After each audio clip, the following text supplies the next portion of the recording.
Taylor and Lane, can you hear us? Yep, I can hear you. Yep. Excellent, excellent.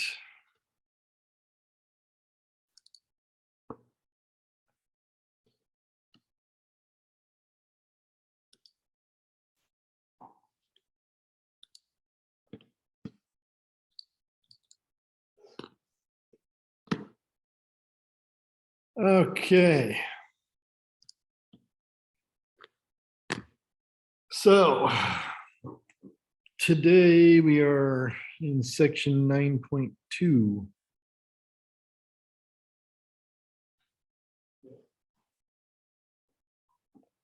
We did the impulse of the meteor example, right?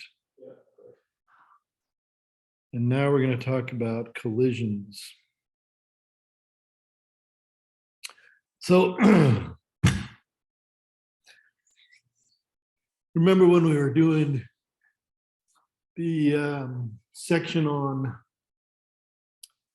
Newton's third law, when we were talking about when you're boxing, you don't want to hit somebody back, right?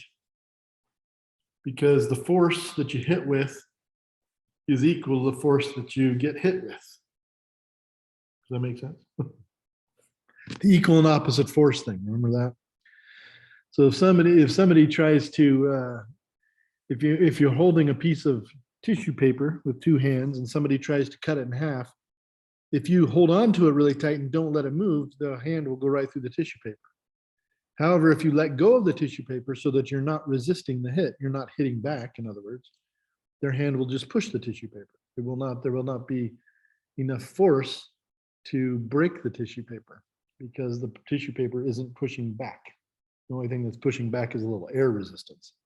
A very similar thing happens with impulse. Impulse is, of course, as we've learned, impulse is the change in momentum.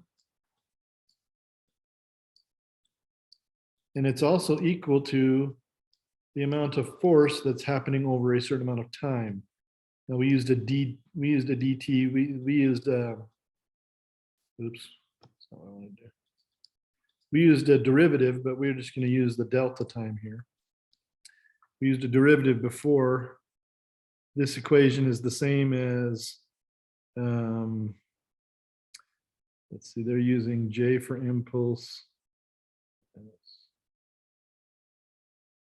There. So J is equal to the change in, J is equal to the impulse, it's equal to the change in momentum, or mass times change in velocity. And J is also equal to the force times the average force times the change in time, right? So we can actually just say the change in momentum equals the force times the change in time. Well, the impulse in a collision, for example, is going to change the momentum of the car. The car is going to go, if you collide with a wall, the car is going to go from whatever velocity it had to zero velocity, and it's going to do it in a certain amount of time. The change in momentum is not going to change if the car crashes into the wall. It's always going to go from whatever it started at to zero velocity, and that change in momentum is going to be fixed by that change in velocity. So that's this, the left side's not going to change. However, what can change is the right side. If this change in momentum takes a long time, in other words, if delta t is big, then the force can be rather small. Or conversely, if it happens very quickly, in other words, the delta t is very tiny, the force will be huge, right? And that's why they put crumple zones in cars.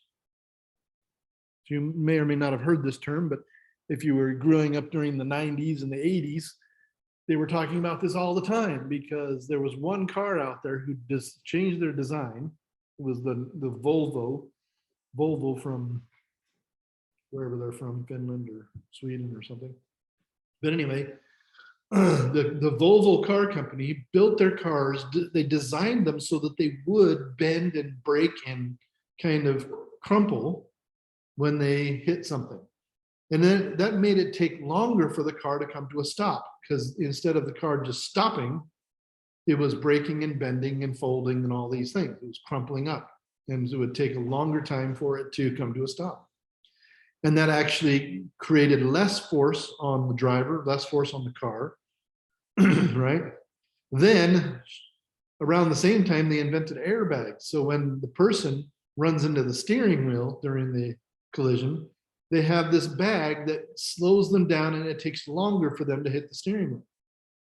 Okay, they will eventually hit the steering wheel, but they'll take much longer to do it. They'll slow down so that by the time they hit their steering wheel, they're not going very fast. In other words, this impulse is spread out over a longer time, so the amount of force that you feel is smaller throughout that time.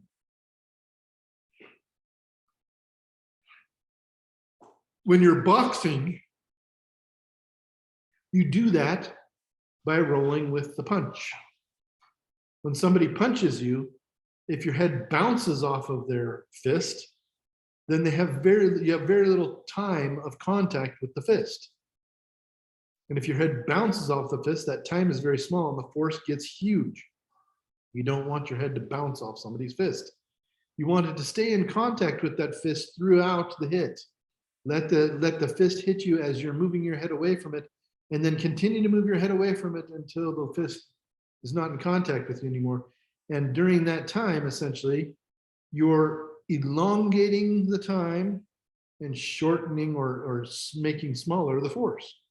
And that's another reason that you roll with the punches in boxing. Right? Ugh. Excuse me. You could also think of it in terms of, let's say that somebody is about to push you and you can see that they're about to push you. You don't want them to push you. So what you do is you back up as they're pushing you, right? And that doesn't allow you to push them. That doesn't allow them to push you very hard. You're essentially pushing yourself, and then they can't push you. They can't put as much force on you. So that is something that happens quite a bit in the impulse world, is that the force changes according to this impulse equation. All right.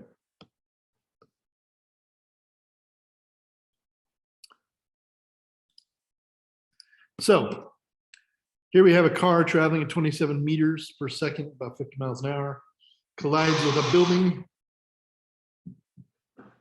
right? They're going to collide with this building. We're going to go ahead and calculate the impulse. Well, I don't know what we're going to calculate, actually. Let's see what we're going to calculate. So they've told us the initial velocity. We know the final velocity is going to be 0. So we're going to know the change in momentum, which means we're going to know the impulse, because the change in momentum equals the impulse. They've told us the time, 1 second. The driver is going to weigh 860 newtons, and he can be protected by a combination of variable tension seatbelt and an airbag. So the seatbelt and the airbag, both of those things are going to prolong the driver's contact with things that you're going to run into, right? The airbag and the seatbelt slow his velocity. He comes to a stop in approximately 2.5 seconds. So much slower, right? We want to know the average force the driver experiences during the collision and what it would be without the seatbelt and the airbag. So here we go. Change in velocity. We can calculate the change in momentum, which means we can calculate J. We can calculate impulse. So mass times change in velocity. Right?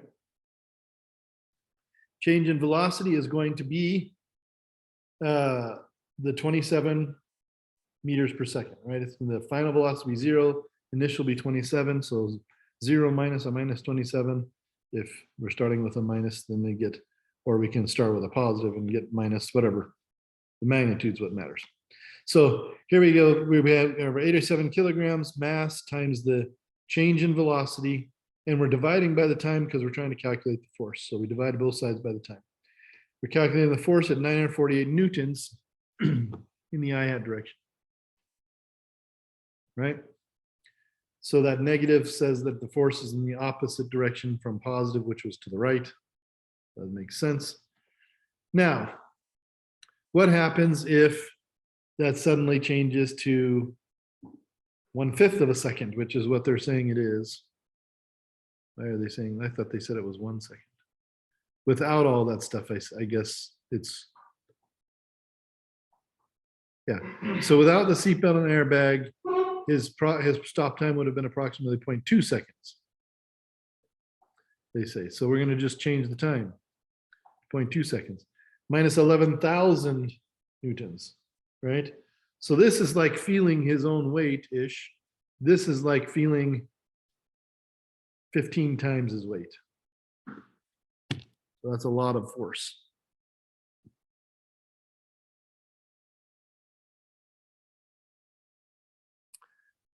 So anyway, we also have to remember that impulse is a vector, right? So this can act in multiple dimensions.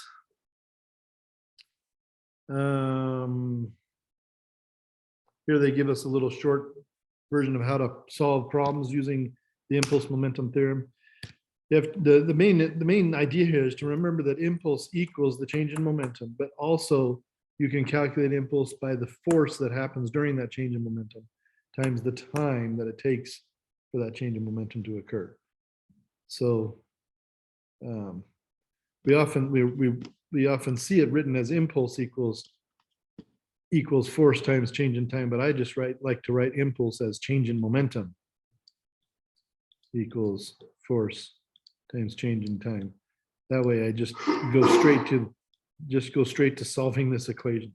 Change in momentum is momentum final minus momentum initial. Change in time is time final minus time initial. Force is whatever force, and this is the average force during this change in momentum.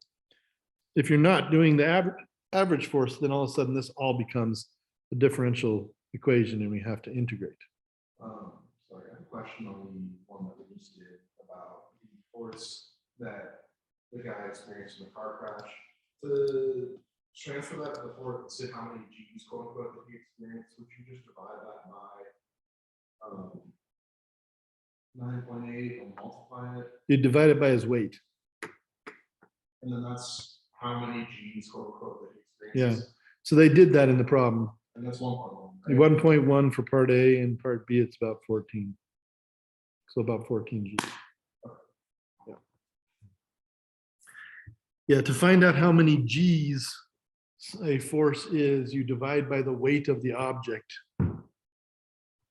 in question. That just tells you how many times gravity, or how much more times the weight of the object.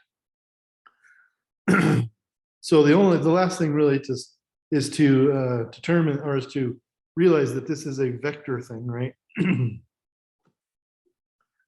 Here they're doing another version of this one-dimensional problem, where they have the Starship Enterprise.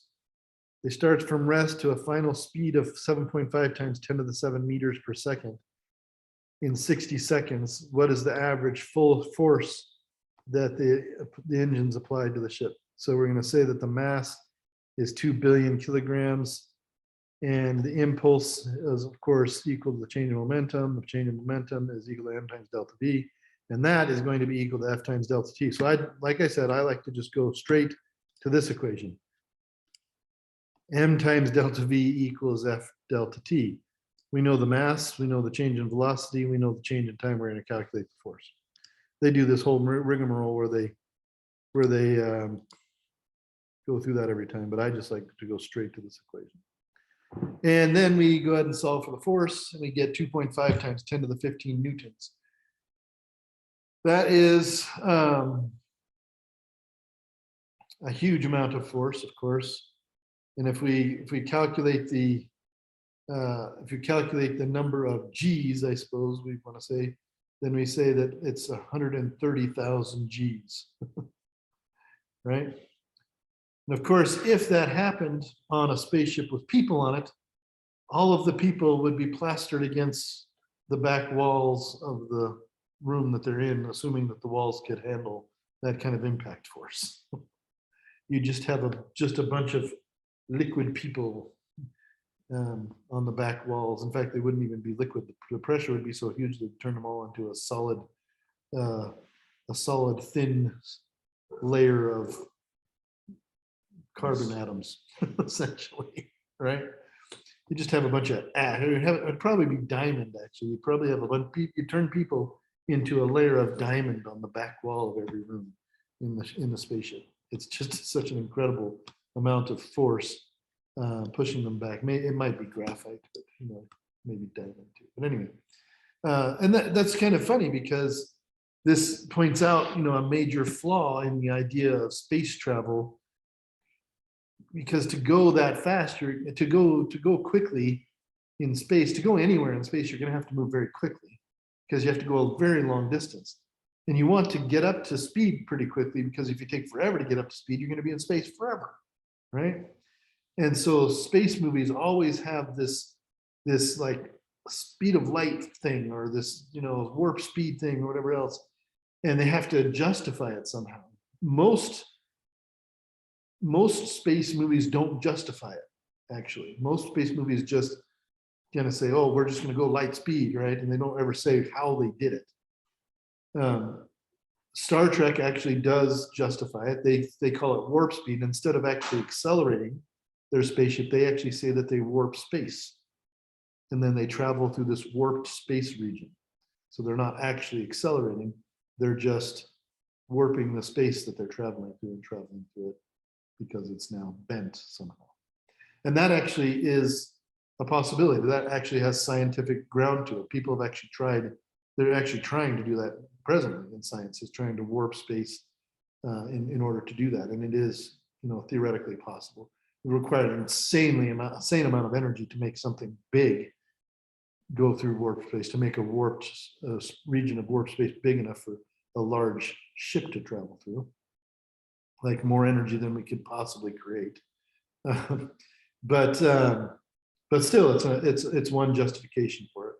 So the idea that we might travel to another planet where people might, where there might be other kinds of people, like alien races or something, is absolutely ridiculous. It's not likely it will ever happen in the entire history of mankind. Mankind is much more likely to become completely extinct and all of its ancestors become completely extinct before we ever are able to do that. But it's fun to think about.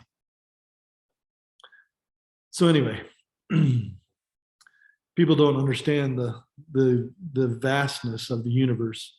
Our next closest neighbor, the star that's our next closest neighbor, is something like 60 light years away. So light takes 60 years to travel there. And we travel at the top speed that humans can travel. We travel at 1/1,000,000th that speed.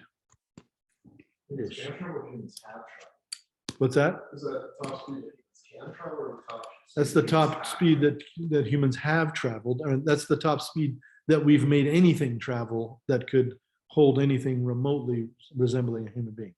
So we've had satellites that have gone outside of our solar system. It took them 50 years to get outside of our solar system. We launched satellites back in the 60s that are now gone from our solar system. And two of them, Voyager 1 and Voyager 2. Yeah, we're still receiving signals from them. But it took them 50 years to get outside of our solar system. And our solar system is not even close to a light year. Not even close. It's a few light hours. It takes light a few hours to get out of our solar system. Not. And then you translate that to 60 years to get to the next star, and the next star doesn't even have any planets around it. I mean, there's nobody there. We know there's nobody there.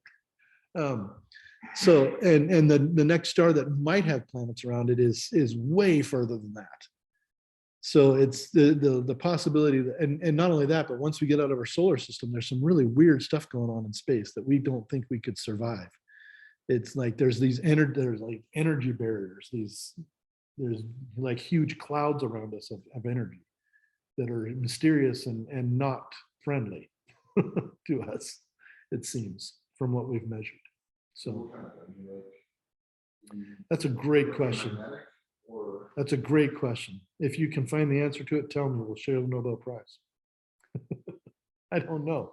And I'm sure that there are some cosmologists that have better answers to that question than I do. I'm no expert on it, but there's lots of things out there that are just not what we're expecting, and maybe we don't even know much about them. And it's insanely crazy out there in space. It's not just a benign vacuum out there like we often think of it. So space is a crazy place. Anyway. The iPhone drop. Somebody's going to drop an iPhone. So this one's another, this is going to be another thing where they're going to calculate the force from a change in momentum. And that's fine. That's not any different than we've done so far. The one thing that they're going to do here is they're going to calculate the loss in kinetic energy. Because if you drop something and it hits, like if you drop your phone and it hits the floor, that's not going to be a collision that's going to result in conservation of energy. Remember that conservation of energy comes from elastic collisions, and those are really bouncy collisions. But when you drop your phone, it doesn't really bounce, it just breaks and just shatters. Okay, if it bounces back up to your hand, then I'll be really amazed. But it will bounce around a little bit on the floor, but mostly it falls, bounces a little bit, rattles, breaks, shatters, and then you're good, right? It's over at that point. And that's energy loss. That energy is lost in that situation. So you can actually calculate that energy loss by looking at what happens. And they're doing a little bit of that here. They're calculating kinetic energy. Well, I don't really know what they're doing here, honestly. But pretty much all the energy is lost at that point. They're using kinetic energy to actually calculate the final velocity of it right before it hits the ground. That's one thing they're doing here. And then they're going to estimate the collision time, and they're going to calculate the force. So it's not much different than we've done before. That's pretty much the same. Of course, you can also calculate the average force. You can actually relate this to the momentum, and then you can actually show that Newton's law is correct, which they do here. And that's fine. We've seen that before. Here they do the same thing in one dimension to calculate the force from a tennis serve by saying that they know, they're saying the mass of the ball and the change in velocity of the ball are known. And they're saying that the time that it hits the racket is known, which is only known from high speed photography, I guess. It'd be much easier to just use a force transducer to do this, but then they just use those things to calculate the force. It's the same thing. They're doing the same thing. It's force equals change in momentum over change in time. So it's not really anything different they're doing here. Same stuff. They do the same stuff over and over again, all in one dimension. So now when we move on to 2 dimensions, well, we're not moving on to 2 dimensions. We're just doing 1 dimension stuff. So now we're going to do conservation of momentum in 2 dimensions. And this happens when you have 2 objects that are going to exchange momentums, usually through some kind of interaction, some kind of collision, right? And conservation of momentum is something that happens in all collisions. The problem is in some collisions, if you have an interaction with, it's like 2 cars running into each other. Cars, when they run into each other, also interact with the earth through the friction of their tires and the ground. And so if you don't include the earth in your calculation, you're not going to get conservation of momentum come out. But if let's say that you have 2 cars that collide and they're on ice, so that their friction with the earth is very negligible, it's very small, then you can start to see conservation of momentum. Even when you have cars skidding on the ground and it's not on ice and you have lots of friction, you can do those calculations. In fact, they teach highway patrolmen, highway patrolmen, police officers and sheriff's deputies, they take a class once a year on physics, and this is what they teach them for a couple weeks. Maybe it's just 1 week, I can't remember, but anyway. But they teach them this. I have a friend that goes and takes this class every once in a while, and they teach them when 2 cars collide, there's going to be a result, and that result is calculable. and they're actually going backwards. They show up at a car accident scene, and they observe the skid marks from the cars. They observe the damage to the cars, and they observe how far the cars, they observe after the collision, there's skid marks from the two cars when they are stuck together, because almost always the cars are stuck together in some way. So those are the skid marks they measure. And from those skid marks and the distance that they traveled and everything else, they can actually calculate the initial velocities of the cars. And depending on how much information and how good the information is, they can get velocity of both cars, and they can figure out who is to blame. So from that. Anyway, when they do this, when you do the math of the potential, or sorry, the math of conservation of momentum says that the momentum before equals the momentum after, and this is the result of that statement here. And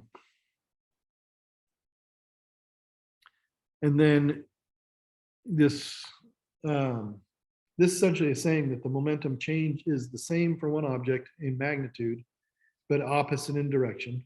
So if one object changes its momentum by a certain amount in one direction, the other one will have changed its momentum in that same amount in the opposite direction. Pretty simple, I guess. Which also says that if you add the momentums together, they equal 0. If you add the second one, add the change in momentum rather together, they equal 0. And then they get down to this point where they're actually using an equation that's very simple. That momentum of the first object plus the momentum of the second object is going to remain constant in throughout the collision, right? And this assumes that there's no other momentum exchange. So no other forces. These two objects are going to collide with each other, and they're not going to collide or interact with anything else. There's going to be no friction involved, nothing else, no other forces involved, just the collision forces between the two objects. So, and this takes us to kind of a two-dimensional situation. Here we have a two-dimensional situation where momentum 1 is downward and to the right, momentum 2 is mostly to the left, but a little bit downward. And their total momentum is the sum of these two. So we put them head to tail, and that's the total momentum. After the collision, the first one now is going almost completely to the right, and the second one is going downward to the left. But the sum of those two is still in the exact same direction with the exact same magnitude. And this is the collision of two billiard balls, right? You have one billiard ball that's moving this way, billiard ball is moving this way, that collide, and billiard ball 2 is now going more downward into the left than it was mostly going to the left to begin with. And billiard ball 1 is now going mostly to the right when it was going downward into the right. So you get this this interaction just between, there's no interaction between the balls on the table or anything else. It's just between the balls, and that's it. And that works out. The direction is conserved, and the the direction is conserved, and the magnitude in each cardinal direction is conserved, or in each dimension is conserved. So what is required for this? You have to have the mass of the system remaining constant. That's not technically true if you go back to the beginning of this chapter and you include the mass in your derivative so that the mass can change. But this makes it simpler. So we're just going to say the mass isn't going to change.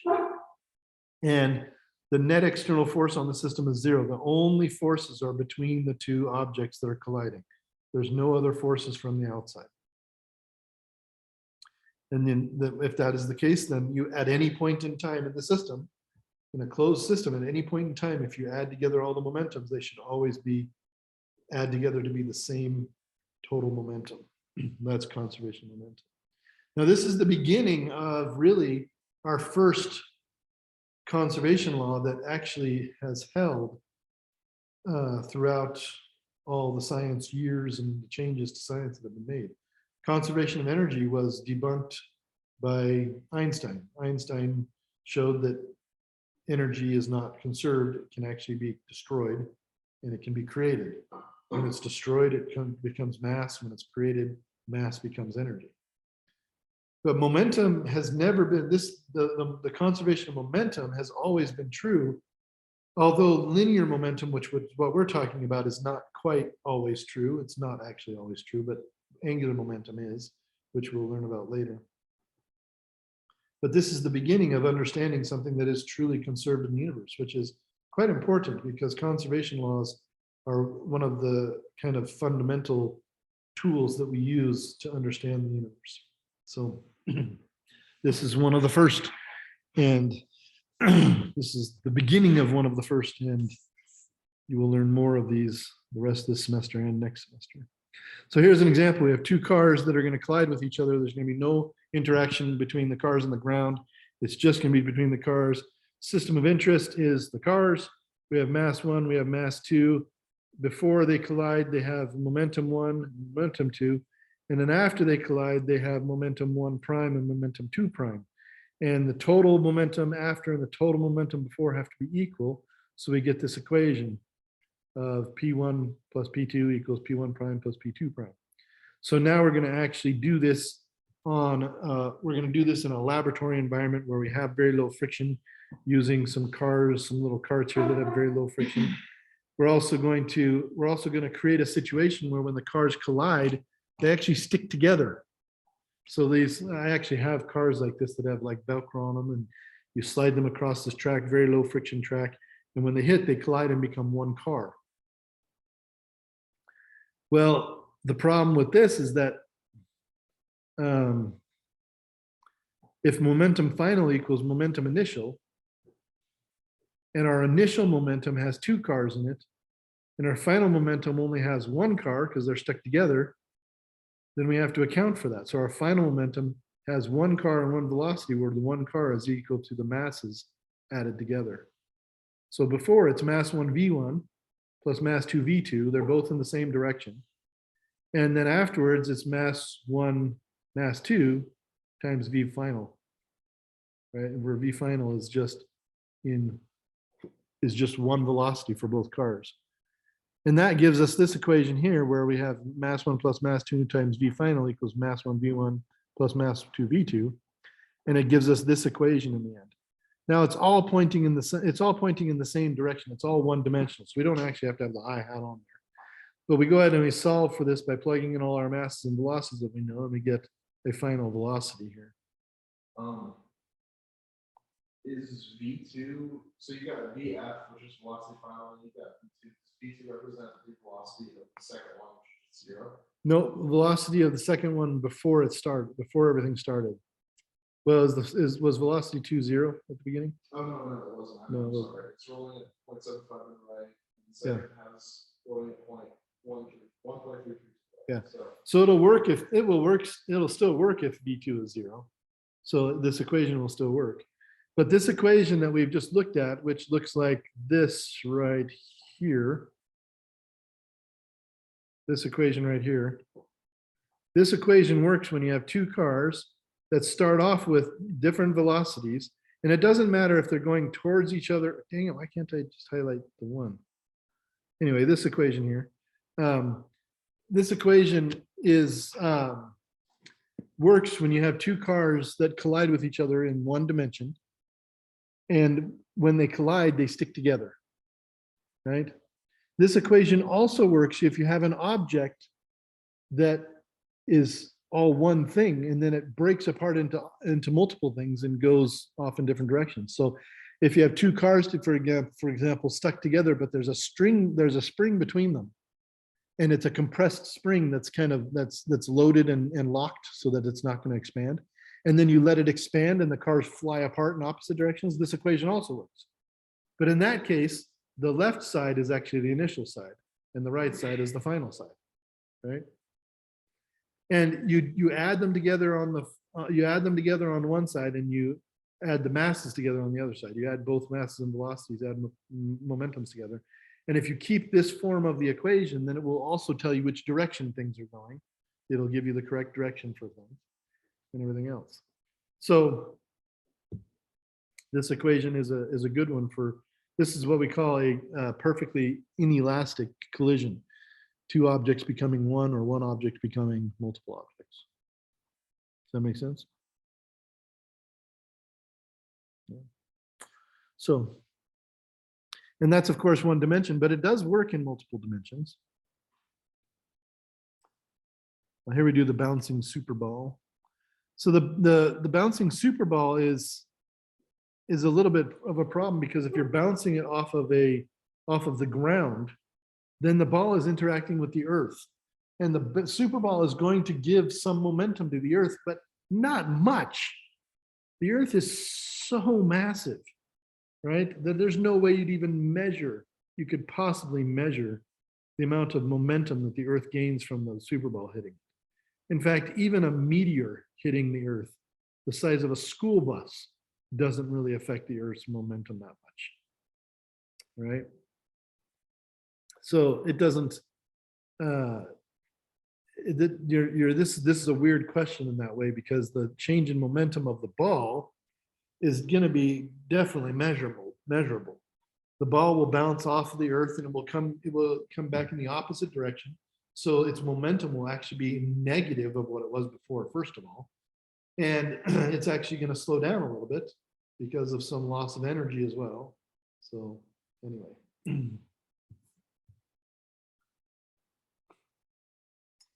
So they do this problem here.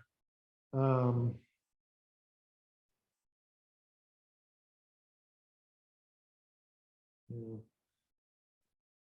So the Earth's change in momentum, negative 2.8 kilogram meters per second. And the change in velocity of the Earth is going to be negative 4.7 times 10 to the minus 25 meters per second. Absolutely ridiculously small. But it is a change. Yes. And it would actually move it if, it would actually move the Earth if there wasn't some other kid in Australia doing the same thing, bouncing the ball over there, which there certainly is. Right.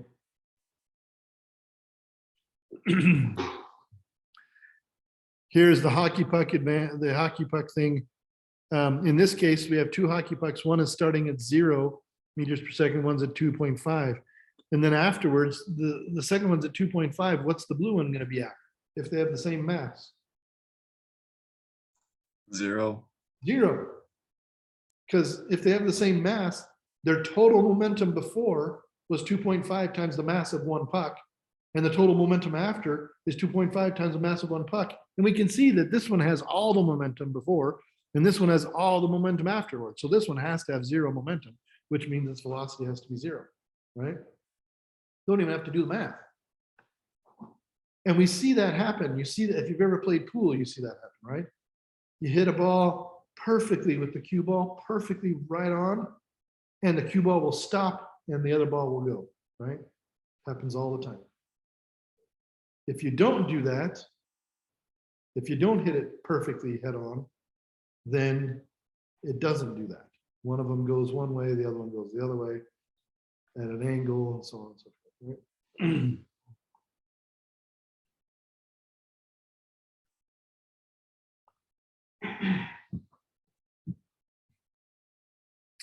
So this was an experiment that was done a few years back, where they actually landed a probe on a comet, excuse me, to do some testing of comets. Excuse me. And they have a bunch of speeds and masses here, and they have impact time and everything else. And it's going to bounce off of it, so it's going to change its momentum, and you're going to calculate all these things. So it bounced multiple times actually when it did this. So each bounce is going to change the momentum of both the comet and the lander, the little probe, right? So they're calculating the change in momentum for each one of those, and then the overall change in velocity and everything else. But it does change the velocity of the comet slightly. Okay, now here they talk about different types of collisions that you can use conservation of momentum with. I already mentioned the first one that they talk about, which is explosions. So an explosion is going to be something that is one mass, and then it's going to come apart into multiple masses. going in different directions with different momentums. Now, the interesting thing about explosions sometimes is that sometimes there is momentum of the object before. So let's say we have two cars that are tied together. And let me draw a picture of this. They might even have a picture of it down here somewhere. Doesn't look like it. So let's say that we have two of your IOLAB cars, for example, and you put them together with the spring on one of them. So you've got the spring on one, and then you tie the spring. So we're going to put the spring between it like this, and we're going to compress the spring really tight. We're going to tie these cars together with a piece of string. And then we're going to push the cars along the table. And as they're moving along the table, we'll cut the string, and the spring will then suddenly push the cars apart, right?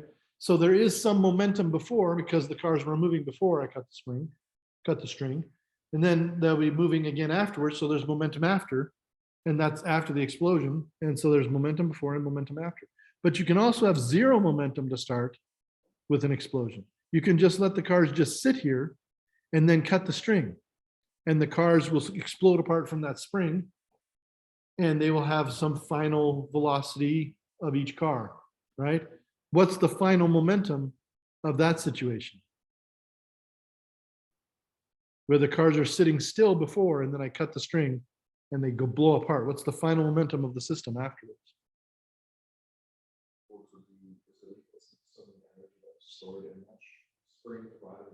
Momentum can't be equal to energy, because energy and momentum are not the same thing. That's a good thought, but remember what we said about momentum before the interaction and momentum after the interaction. What are they always? What's the relationship always? Equal. What was the momentum when it was just sitting there? So what's the momentum after? That's right. So afterwards, this one will be going this way with some velocity, and this one's going this way with some velocity, but momentum is mass times velocity, right? And velocity has a direction. So this one's positive and this one's negative, right? If this one is mass 1 and velocity 1, and this one is mass 2, velocity 2, it doesn't even matter if their velocities are different. Because if this one has more mass, it's going to go this way slower, and it's going to have a smaller velocity. So it'll have the same momentum, but in the opposite direction. They'll have the same magnitude of momentum. So the momentums after an explosion will still add together to be equal to 0. They use this in space all the time. Okay, all the time. They actually carried with them flare guns to the moon. Do you know why? Not in case they got stuck and they put up a flare. They actually use them as propulsion devices. Because if you shoot a flare in one direction on the moon, like shoot it downward, it'll actually make you go upward. It's like a little rocket, little single-use rocket ship thing, right? You can actually use it to jump over things like rocks, right? Excuse me. I'm not sure if it was actually a flare gun. It was some kind of device, but anyway. It's something, but when they did spacewalks, for example, they would, when astronauts were doing spacewalks, they actually carried this little canister with them that was essentially a canister of compressed air, right? And the compressed, it was like, you held it kind of like a gun, and the compressed air you'd point that gun wherever you didn't want to go, and you would shoot it, and it would shoot compressed air out that way, and you would go the other way, right? Because you pushed some mass that way, a little bit of air, and then it would push you back this way. So, and that's actually how, that's why rockets work in general, actually. One of the reasons that rockets have propulsion is because inside the rocket, you've got all this gas compressed into these tanks. And then you light it on fire and it expands and it goes flying out the nozzle. But which way does the gas fly out of the rocket? Down.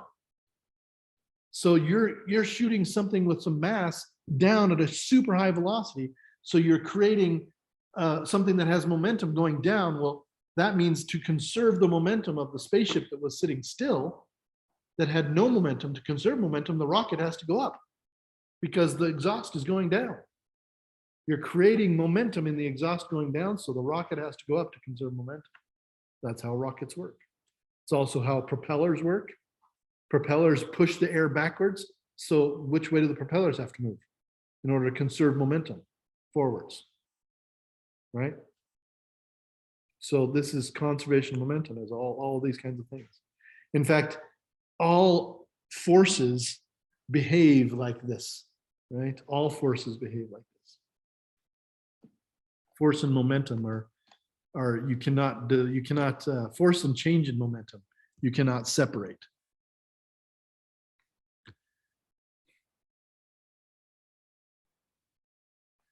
All right. So anyway, so that's the first type of collision you can have. Then you can also have collisions that bounce off of each other in a very clean way, elastic collisions. So perfectly elastic collisions, kinetic energy is conserved and momentum is conserved. In an explosion, only momentum is conserved. An explosion is a perfectly inelastic collision. But in a perfectly elastic collision, you can have conservation of kinetic energy. So that creates an equation for you. And you can have conservation of momentum, because conservation of momentum always happens. It doesn't matter if it's elastic or inelastic or somewhere in between. And then the last type of collision that you can have is an inelastic collision, where things collide and they don't bounce off each other perfectly. There's loss of energy somewhere. And in that case, you only get conservation of momentum. A perfectly inelastic collision is when they collide and they stick together and become one object. So different kinds of collisions or interactions. In an explosion, you're going to get one. In an explosion, you're going to get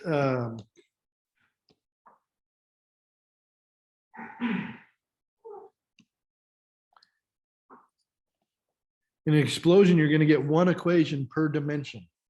So if it's a one-dimensional explosion, two things blow apart and they go in opposite directions along a line, you'll get one equation. If they go in 2 dimensions in a plane, you'll get 2 equations, one for conservation of momentum in X, one for conservation of momentum in Y.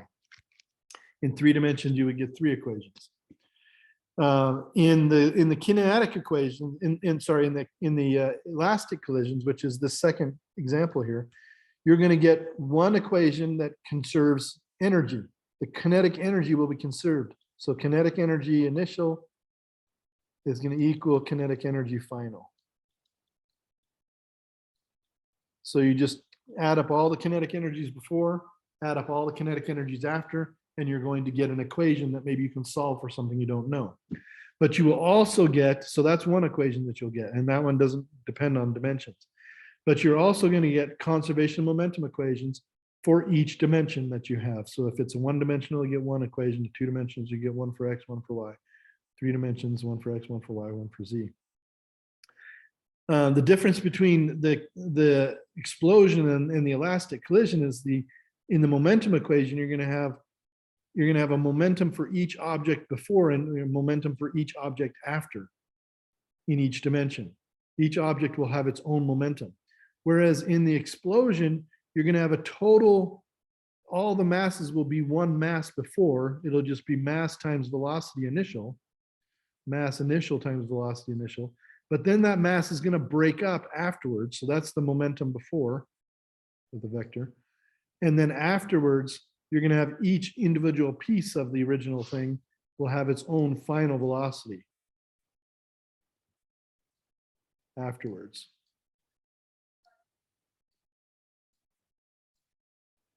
Right? And there can be, however many you have. For the final one here, this one down here, the perfectly inelastic collision, where multiple objects collide and become one object, it's this same equation, but backwards. All of the parts before have individual momentums, and then they all come together for one total mass with one final velocity. So those are the differences between the different types of collisions and the equations that you'll get from them. But it's nothing really new. We've done this all before. So here they do an example. We have a proton that collides with a neutron. and they form a particle called a deuteron. So this is a collision where you start with two particles, different masses, different momentums, and you end with one particle, one momentum, right? And so this is a collision that is going to be perfectly inelastic, two masses becoming one, two momentums equaling one momentum. It's going to be in one dimension because it's just going left and right. It's not going up or down or anything before or after. And so it's one dimensional. We're going to get one equation with two momentums to begin with equaling one momentum final. And that's what you see right here. Two momentums to begin with, one momentum final. They've actually put in the sign of the momentum of the neutron because they know that it's in the negative direction to start with. But if you don't know which direction it's going, you would put this as a positive and let the math bear it out. Any momentum that you know, you put in the sign. Any momentum you don't know, you put in as positive. And when you add them together. And then they solve for that final velocity of the deuteron. Turns out to have 1 million meters per second of velocity. In hockey, same thing. It's the same thing. Here they're doing different size pucks, same idea. In this case, though, sorry, it's not the same idea because they're not going to stick together. These ones are going to bounce off each other. So it's going to be perfectly elastic collision. And you're going to have two equations. You're going to have one kinetic energy equation and one momentum equation. Here's the momentum equation. Here's the kinetic energy equation. Now, it looks like there's only one momentum and one kinetic energy on each side. But remember, the other puck, the puck to begin with, had a zero kinetic energy and a zero momentum because it was stopped. But they are different masses, so they'll have different final kinetic energies. So that's the elastic one. And then the inelastic one where they collide, the explosion one where they start off as one and then they break apart into pieces is this one. So you start off with one momentum, end up with, you start off with one momentum on this side, I guess. And then the final momentum is zero for one of them and has the hammer. This is a weird one, Thor and its hammer, I guess. But anyway. Let's see, is this right?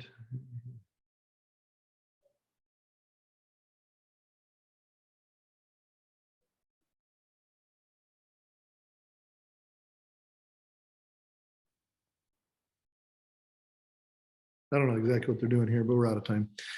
I didn't read through the problem very well, but it's something different than I'm not thinking of. But anyway, different situations for different types of collisions. So that should give you enough to get started on a bunch of the homework. We will come back and do some more of this on Friday, and we will see you then. We will do two-dimensional collisions and maybe even three-dimensional collisions. And then we'll be working on center of mass as well. So we'll see you on Friday. Have a good day. Thank you, you too. See ya. See you later.